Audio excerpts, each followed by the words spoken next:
Eagle Mountain Apostolic Resource Center. To find additional episodes of this program, as well as other content, visit eaglemountain.tv.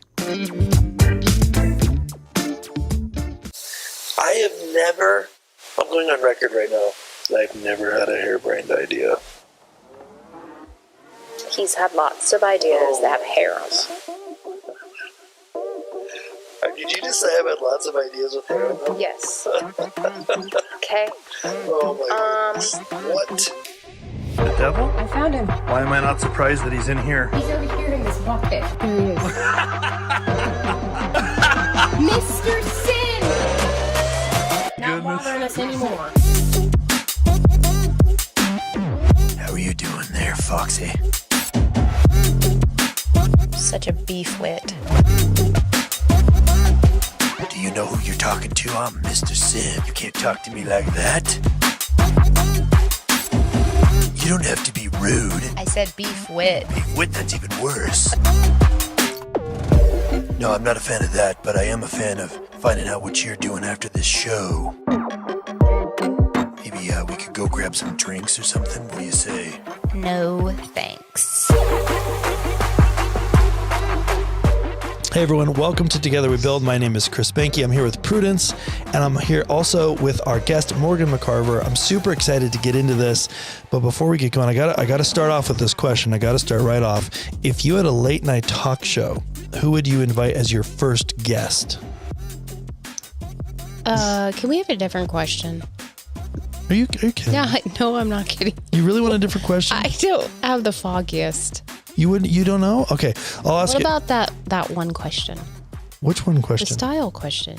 The style question? Yeah. Well, what style? What style? Okay, you want to do that question? Okay, Morgan, I'm sorry about this, but Prudence she's saying we got to switch questions up, so we haven't even got Sounds going good. here, and we're going to switch questions up. Okay, so here's the question I think that you want. If you were going to bring back a fashion trend, what would it be?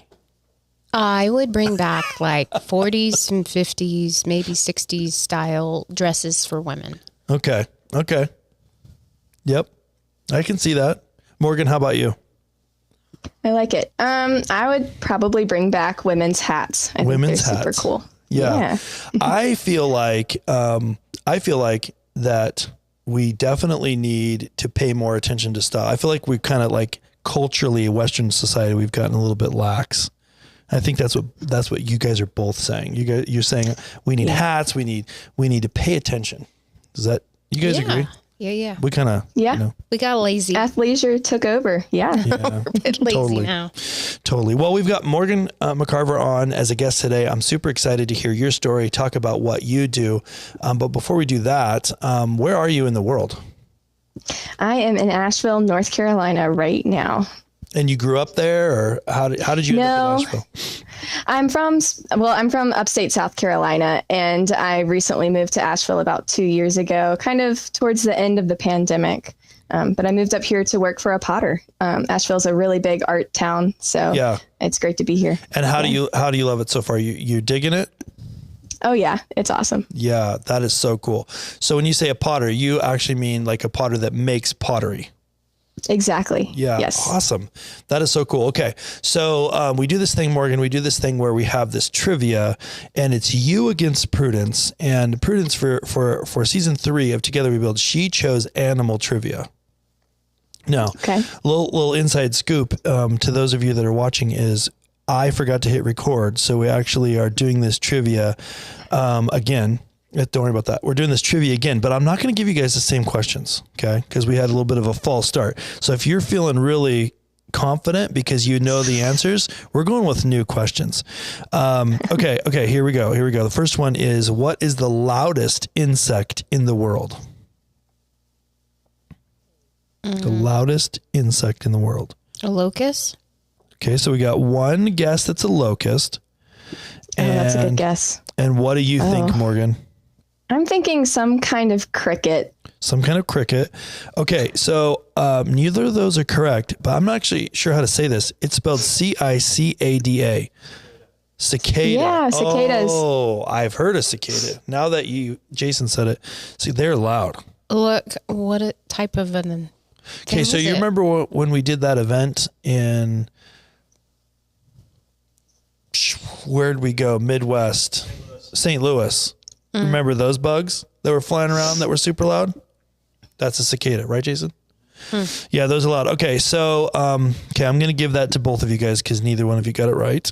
Trivia question: how many flowers do honeybees have to visit to produce 1 pound of honey? Oh my goodness, it's got to be a lot. What are your guesses? What do you think, Morgan? How many flowers does a honeybee have to visit to make 1 pound of honey? 3,000. 3,000. Okay. Morgan, what do you think? Oh, I was thinking like 5 million. Okay. So I'm going to give that to Morgan. It's actually 2 million, but 5,000. Oh. What do you think? I don't know. I mean, how big are their buckets? They're little. There's just little hairs on their legs, Just being right? funny, Isn't that, yeah. Because a pound is, oh my goodness. Okay. Morgan, you're doing amazing. What animals have teeth that never stop growing? Rabbits. I know those are one. Okay. Rabbits. Yeah. Is there more than one? There's 3. Oh, 3. Got to move your mic way closer. Hamsters. Or no, gerbils. Mice. Beavers? Rodents. Okay. Beavers, the rodents. rabbits, rodents, hamsters, gerbils. There's one more. A beaver, is it a rodent? Is it classified as a rodent? I have no idea. The answer, you guys get credit on that for sure. The answer that is on this, which by the way, this just came from interestingtrivia.com website. So I don't even know the validity of these answers, but they say rabbits, squirrels, and rodents. So I think a lot of what you said is rodents, but I don't know I don't think a beaver is a rodent. I think it is. Let's ask Google. I think it's a large rodent. Are beavers rodents? Yes, they are. They're rodents. Man. Oh, they're cute. They're not cute. They are cute. I don't know about that. Okay, last question. Here we go. What sea creature has the ability to clone itself? Whoa, that's weird. What sea creature? Is that a starfish? Okay, so we got a starfish. What's your answer? Don't get it wrong. I don't know, Chris. Maybe it's Some sort of a starfish. mussel? Not sure. Some sort of a mussel. The answer is jellyfish. Jellyfish. Jellyfish. I wonder, so jellyfish, do they even think? I don't think they even have, do they have brains? Well, they must have something. They must have something. I don't know, but I would say that if we really had to be truthful, I think Morgan won. I think she won both the round I didn't record and this one. So Well, very good. Very you've good. been defeated it's twice really today. too bad we don't have a prize for this. The prize is this amazing cheers button. I'm not supposed to hit that thing so much, but I'll tell you what, the animal trivia is definitely interesting. I definitely didn't see some of those going, but that's not even what this episode is about. This episode is really to hear Morgan's story. And I really want to dig into, so Morgan's an artist. She's a Christian. And I feel like a lot of the church, I personally believe, I think you think this too, Prudence, but a lot of the church really kind of thinks art is like not a kind of a God thing. But I personally... Not relevant, maybe. Not relevant. That's a great way to say it. But I personally feel like no one is more creative than God. He's a creative God. He made us in his image. And so he made us to be creative. He wants us to be creative. And I think the enemy likes to whisper in our ears that, we don't have any creativity. And you hear people say I don't have a creative bone in my body, which means they don't draw well, usually is what that means. But it doesn't mean they're not creative. So let's kick this off. Morgan, can you give us a backstory? Who is Morgan and how did you find yourself in Asheville making pottery? Yeah, basically, I've always looked for that creative outlet. I always needed some kind of creativity in my life. And so for a while, it was dancing. I loved dancing competitively. And then that pretty much came to an end when I had spinal fusion surgery for scoliosis at age 14. Wow. And I was looking for that creative outlet because for that year-long recovery process, I wasn't supposed to dance, of course. And so that's really how I discovered my love of pottery. And ultimately, that ended up leading me on basically my career path. I ended up going to college to get a degree in ceramics. I started my business after that. I moved to Asheville, and ultimately that led to me writing the book, God the Artist. Wow, that is amazing. So I want to go into some of those things. Let's start with the book. It's fairly recently came out, right? Yes, January of this year, 2024. Okay. In your first book, correct?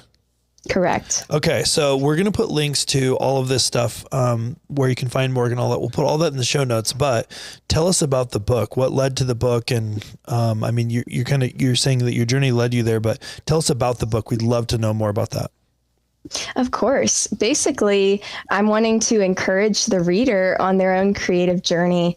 And a lot of this stems from me about to graduate college, realizing I'm about to lose this amazing art community, specifically the ceramics community that I had had for 4 years. And when I realized that, I started looking for a devotion book to read about God and pottery in the Bible and how that's referenced, because I know there's verses out there and I knew they existed. I just wanted something to read, to connect with. And at the time, I couldn't find what I was looking for. And so at that point, the Holy Spirit really put it on my heart that I could start taking notes, and maybe this could be something that I could work on.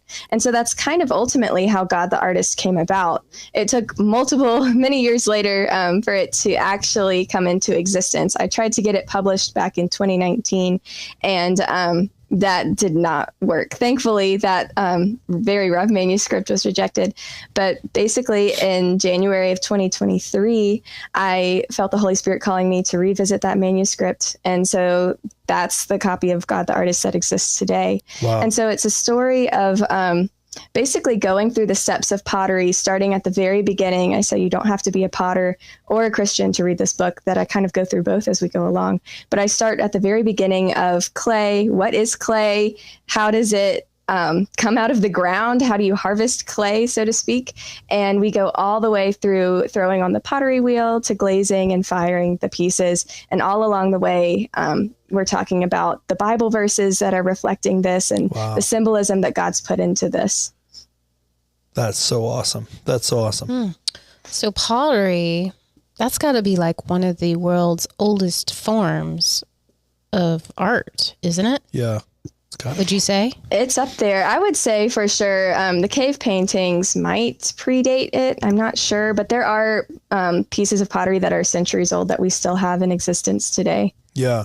I mean, it's got to be one of the oldest, because they had to make things, they had to make tools with pottery.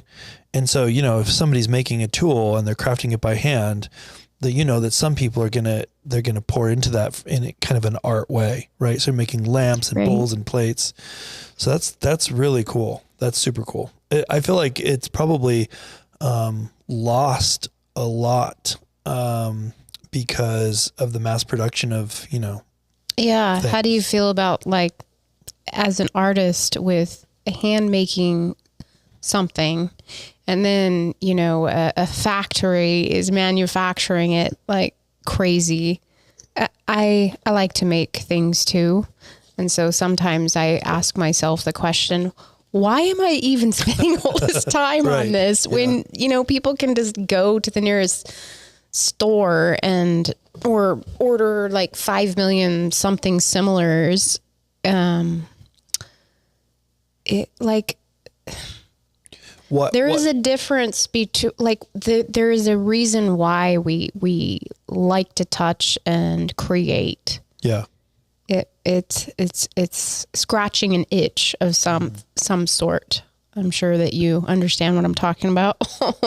Yeah, no, I definitely agree. And it is hard pricing my work when I see, bowls at the dollar store. It's like, what am I doing? Yeah. But there is something special about that relationship, especially the potter and the clay. It's so hands-on, and you're working directly with the clay constantly, and just realizing that this mug that I'm making, that I'm touching and having such a personal relationship crafting this mug, this is going to go home with somebody and they're going to hold it and drink their coffee out of it every morning, or, display it as an heirloom, pass it down to their children. So there is something kind of satisfying in that legacy of building connections, even through artwork, that I'm not going to be there when they're using the pottery they bought from me, but still I'm a part of that. Yes. Well, so like the Lord makes and crafts each one of us uniquely individual. I mean, we're humans, but we're all different in different ways. And I think that that's the same way when it comes to handcrafting our art, is we're emulating that from the Lord and how he has established creation. I mean, nothing is the same. It's all different. Every tree, every snowflake, every person, animal, you name it. Yeah, I think there's, it's like, something cool sometimes about having things really uniform, right? Like, you go into a house and they've just like got all of the chinas exactly the same. It all matches perfectly. There's all their forks match or whatever. There's something kind of cool about that. But when you just, you've also been in places where like that's all the way, right? Like the Ritz-Carlton Hotel, like everything is exactly perfect. And it creates this kind of sterile environment to me. And I think like when you were saying that, Morgan, what I was feeling is like, oh, like when that happens, you miss out on like the DNA, for lack of a better description, of the creator, right? When you go to the dollar store, you buy, 10 plates, for $10, like that's functional and useful, but you definitely have no connection with the creator because they were mass produced by a machine somewhere. And you're not sad when it breaks. So it's useful when you have small children, right? Like here's the dollar store plates, but like you don't have a connection with the creator. Exactly. Yeah. That relationship is lost. Yeah. So I feel like one of the things I hear you saying is, like you had to go and figure out how to have that creation relationship with what you were making, and you do that through your pottery. So press into that some more. Yeah, of course. That's really what drew me into pottery at the very beginning. When I wasn't able to dance and I was recovering, I wasn't supposed to bend or twist or do anything that normal teenagers do. And so the clay is just so malleable and flexible, and you can make anything. I mean, relatively anything you can make out of clay. And so that was so freeing to me at the time because I was able to find that flexibility in the clay that I couldn't find in my body through dance anymore. Right. And so that's ultimately what started this deep connection, this love of this craft, is really unpacking everything you can do with the techniques. And that just kept getting more and more in depth as I kept studying it. Yeah, man, that's awesome. So you're also a small business owner. How long have you had your small business? Officially since I graduated, so 2019. Okay. And how has it been running your own business? I feel like that's a leading question.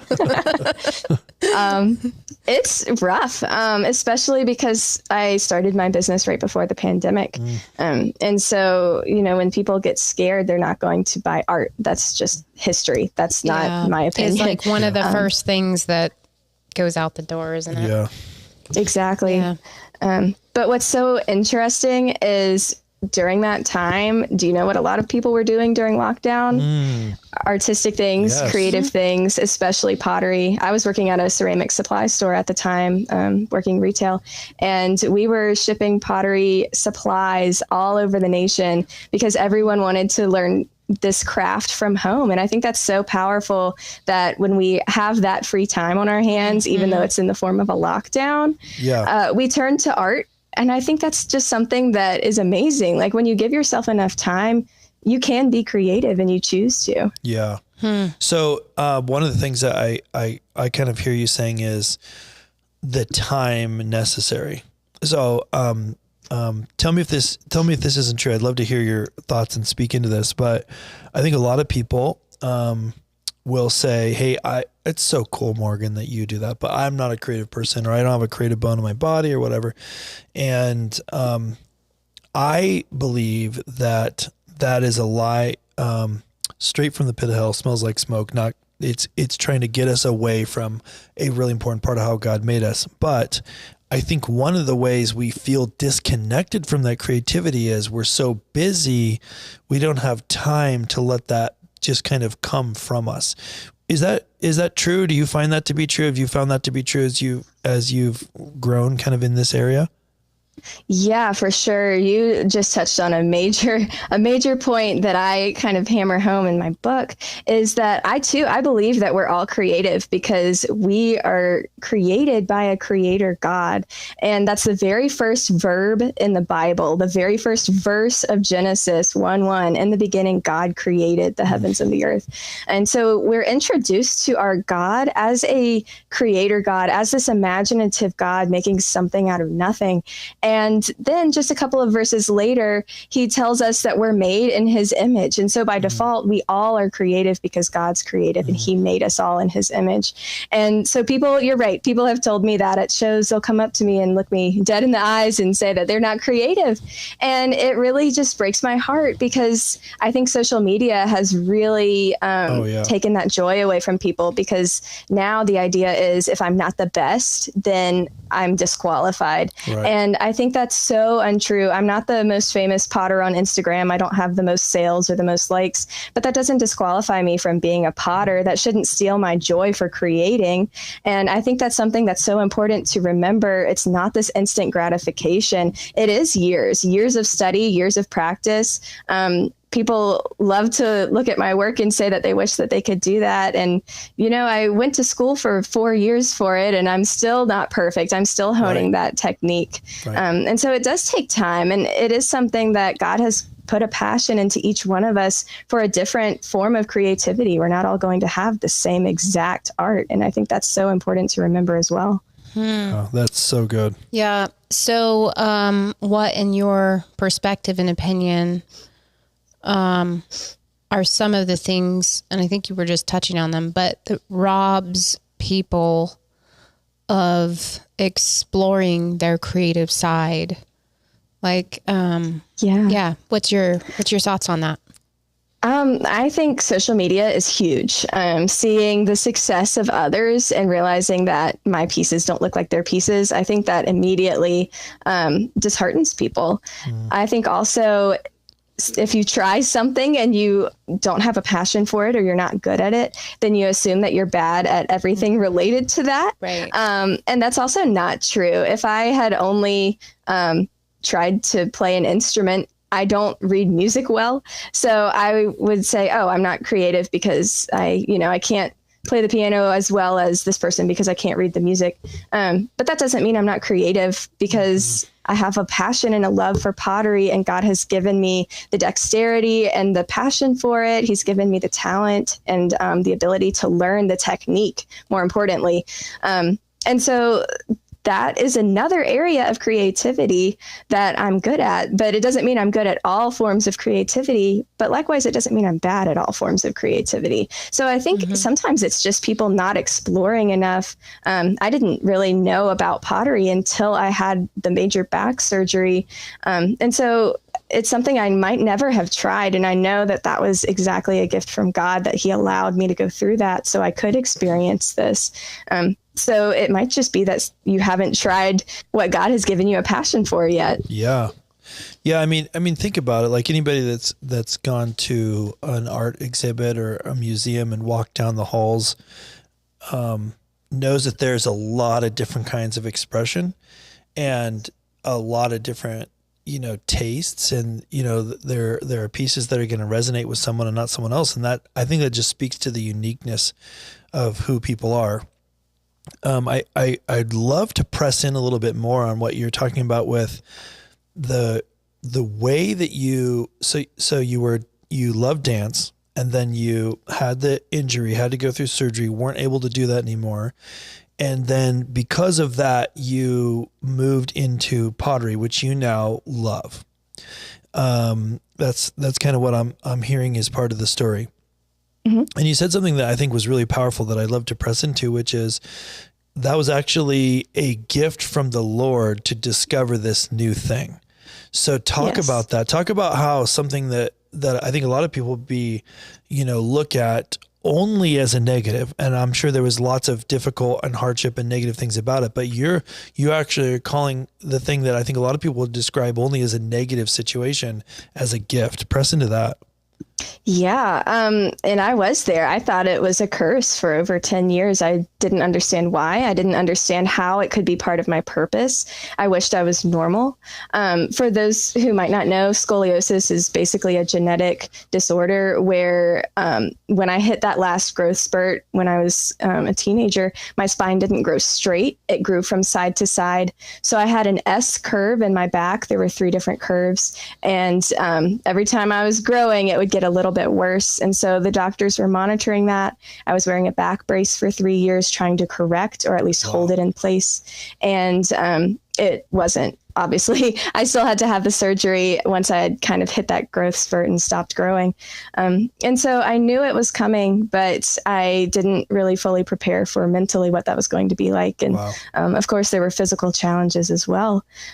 But you're right. I see that now as a gift, but it took me over a decade of just constantly asking God, what is my purpose? Why did you allow me to go through this? What am I supposed to do with my life?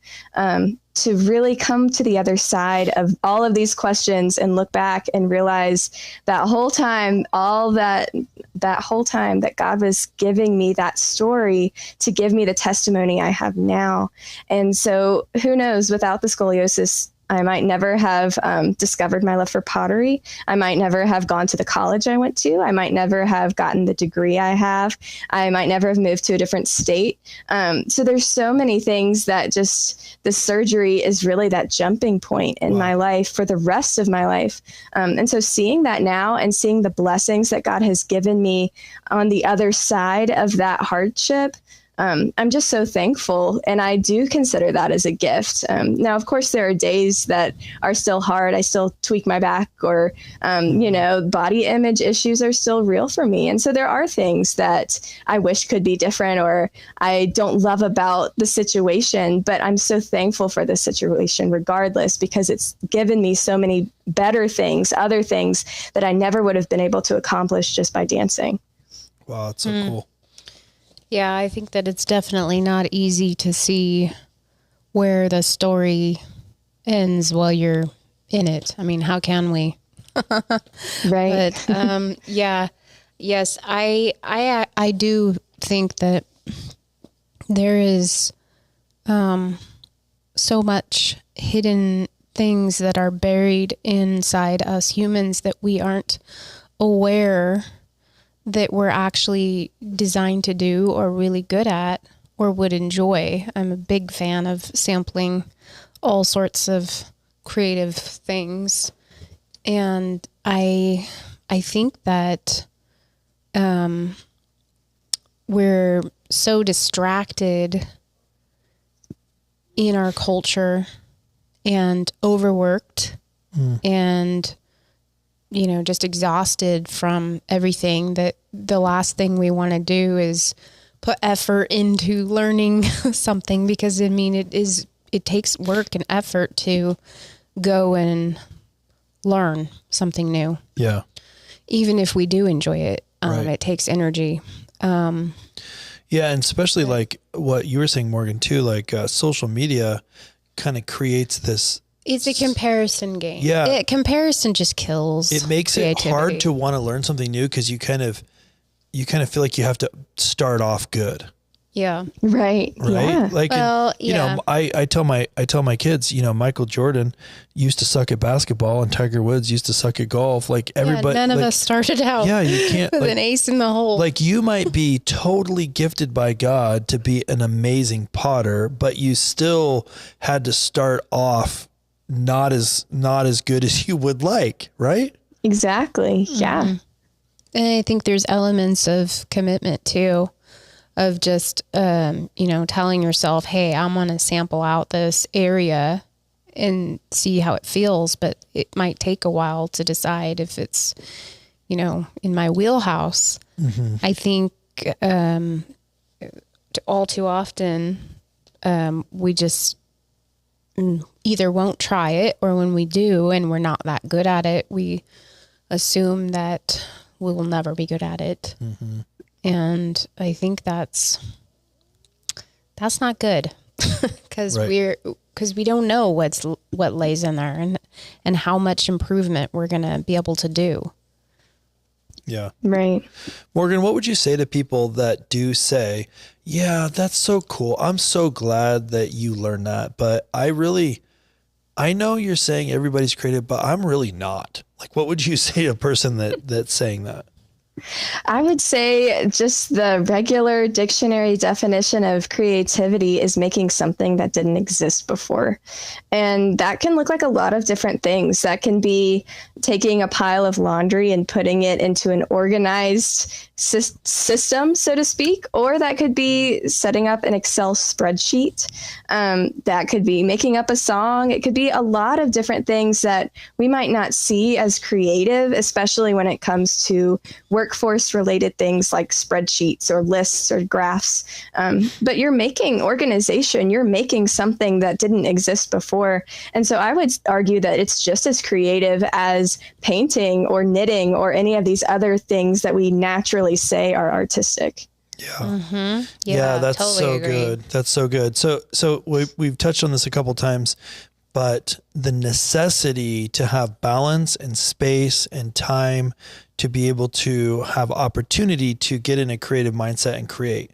It's so important. So we didn't talk about this, but I know that you're highly involved with your church and work with the youth and your marketing and the podcast and writing a book and running the small business to sell the art pieces that you're creating, and you got to create them.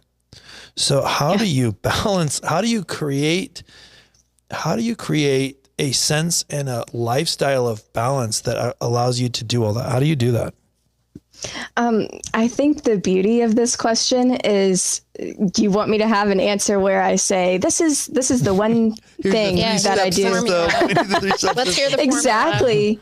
Exactly. And the beauty is I don't. And I think that's so important to remember is that my priority, whatever I'm doing, if it's the most mundane thing or if it's actually showing my pieces at a festival, my number one priority is to honor God in everything I do, to be that representation of God. And so whether I'm in the studio or at work or answering a phone call, whatever I'm doing, I'm trying to honor him in that way. And then my day from that point on, it looks different every day. Sometimes I'm in the studio more than others. Sometimes I'm doing computer work. Sometimes I'm delivering pots to galleries. And so it's really a what do I need to do in the moment type situation. And I'm such a planner. And we all know that you can only plan so much when you live in this world. And so it keeps me from planning too far ahead without God. And I think that's important to focus on living in the moment as much as we can, focusing on what we can do right now, and then going forward from there. Yeah, that's so good. That is really good. Yeah. So you mentioned that you serve with the youth at your church, and that this is a necessary part of your life. So can you talk to us a little bit about that? Of course. I didn't serve in the church I was in growing up because I didn't fully understand that I could serve in an everyday type setting. Being an introvert, I thought I had to be a door greeter or singing in the choir or going on the foreign mission trips. And I didn't really understand I could serve in the quiet ways. And so in the church I'm in now, they have a spiritual gifts class. And I took that class learning my top spiritual gift is knowledge. And so I really wanted to serve in the church in a way that I would feel useful and I would feel like I was making a difference, that I was actually contributing and not just burning out, so to speak. Because, you know, if you're giving your time, you want to feel like it's worth something and you're actually being helpful. And so I connected with a mentor and she suggested working with the middle and high school students. And that has just been so amazing. It's something that I never would have just naturally placed myself into doing.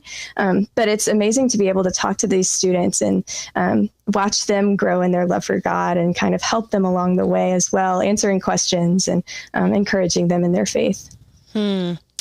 Yes. So, yeah, I understand serving as an introvert. I am the same. Lots of people actually mistake me as an extrovert, but I'm definitely not.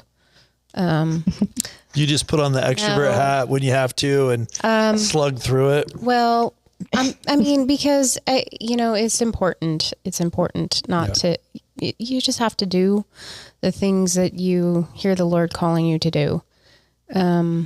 So, and also, my house of origin, I grew up in a extroverted situation. And so I was constantly pushed to do the things that I didn't want to do. And so I learned a lot of how to relate to people and such, but yeah. And definitely working with kids, they'll pull out whatever extroversion you have. Yeah. They're pro at that. Yes. Yes. Yeah. So Morgan, I'd love to just hear your thoughts and advice to people that, they're listening to this and it's resonating with them, and they may be a little bit nervous, and we touched on it a little bit, like starting with something, don't expect to be amazing at it, but what would you say to encourage people to explore the creative part of who they are, even though a lot of people have kind of written that off? Like, oh, I definitely, like when I was in third grade, Susie made fun of my drawing with my crayons, and I decided right then that, what would you say to the person that's really pushed this part of who they are away to maybe, step back into a creative part of who they are? I would start by saying God has given you this creativity, and there's a passion you have that God has given you. And if you're finding joy in that creative process, then you're honoring God because he's given you that desire and that ability to create in that way. And if you're struggling to find what that way is, maybe try something new with a friend, find a community. I think that's so important, which it sounds so cliche, but it really is amazing to have fellow artists around you. I work in a shared studio space. And so we're all doing different things, but we're all potters. And so I'm able to ask advice or offer suggestions or share the resources I have with somebody else. And it's really encouraging to be able to be around fellow creative minds. It stimulates my own mind, and it helps me to encourage others. So I would say, sign up for a art class with a friend, see what happens. Maybe you both enjoy it. That's super cool. Any thoughts, Prudence? Do you find it difficult to put price tags on your art? That's a good question. Yeah. Yes, I do. Especially after COVID, a lot of the ceramics just material costs went up. And so it is hard even now to realize the cost of materials, plus the time it's taking to make these things. It's hard. It's hard to figure out how to price things. And that's something that I've worked with several different mentors on, getting their feedback on how they price their pottery, and then deciding if that's really the way I want to go or not. And just keep comparing in a way to other potters, seeing what they're doing, and decide if that's kind of what I want to do or if I want to do something different. Yeah, that's so cool. That's awesome. Well, I really appreciate you taking the time to speak on this. I feel like it's so important. Like you said it so well. In the very first verse of scripture, God is setting kind of a standard of creativity, and that he is a creative being. And then we know that we are made in his image. And I think that it's become kind of like almost a badge of honor to say, I'm not a creative person. I don't do that. And I believe that to some degree, it's a bit of an excuse to not explore that, because there's some risk involved, right? Like there's risk of rejection, there's risk of failing. But at the end of the day, like I personally believe that in order to better have a understanding of who God really is, we have to be able to explore this element of it. And, we really put a lot of effort as a family, in our family of creativity, and we push it. And Prudence has been a really powerful, proponent of how important this is. But, I think, the things that you're doing with the pottery and the book and all these things, it's really helping as a forerunner kind of push people in an area where social media and the internet and plates at the dollar store really kind of creates a harsh environment to experiment and play. And so I just appreciate you taking time to pour into that. Where are the best places? And we'll put all these links in the show notes, but where are the best places for people to find your work and the book and more about you? Of course, I would say just start at my website, and it's just my name, www.morganmccarver.com. And from there, you can shop my book, you can buy my pottery, you can connect with me on social media, sign up for my newsletter, all that good stuff. Awesome. Well, So thank you good. so much for the thank you. contribution you're making to our society. We definitely need more of your type, Yeah. speaking up and 100%. teaching and sharing Yeah. and creating. Thank you so much. Yes. Yeah. Well, Morgan, thank you so much. You guys check out her website. You can find all that in the show notes, website and the book. And the name of the book again, one more time, was God the Artist. God the Artist. So you want to check that out for sure. And it's been awesome, Morgan. Thank you so much. We'll see all of you guys on the next episode. See you around. Thank you. Bye. Thank you for watching Together We Build with Chris and Prudence. To learn more about this and other amazing programs, visit eaglemountain.global. To learn more about Chris and Prudence and the ministries they serve, visit chrisandprudence.com.